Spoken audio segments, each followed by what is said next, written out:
Recording studio से।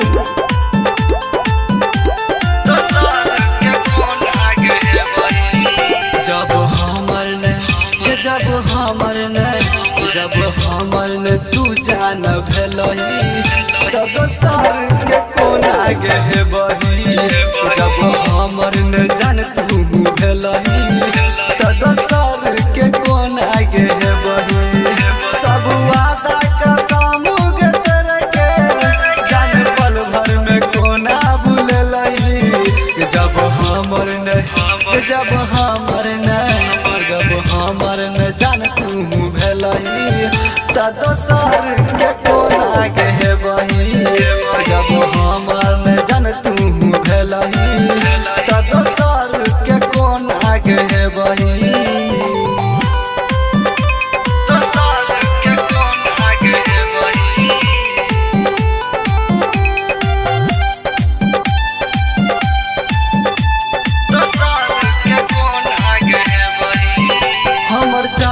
हमरा से चल गेल दूर, हमरा दिल में दाके चल गेल दूर।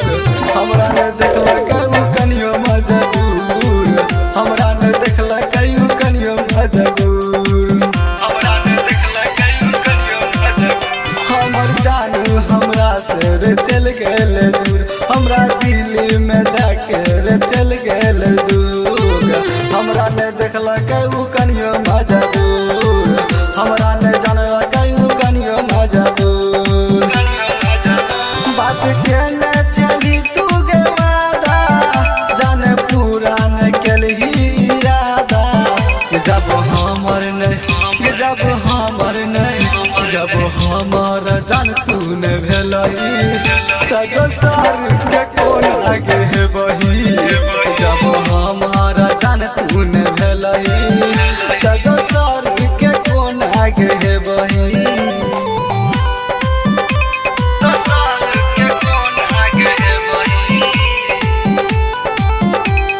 सुन रहल छी कंचन रिकॉर्डिंग स्टूडियो से।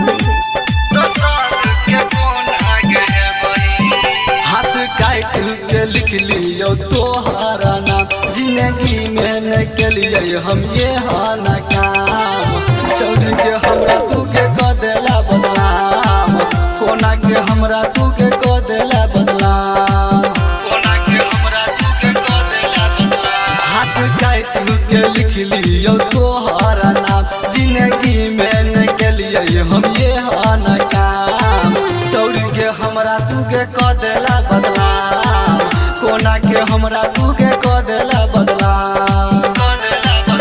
मन मेरा आगादी के छोड़बे, जान कहूँ के तू नहीं गे रहबे।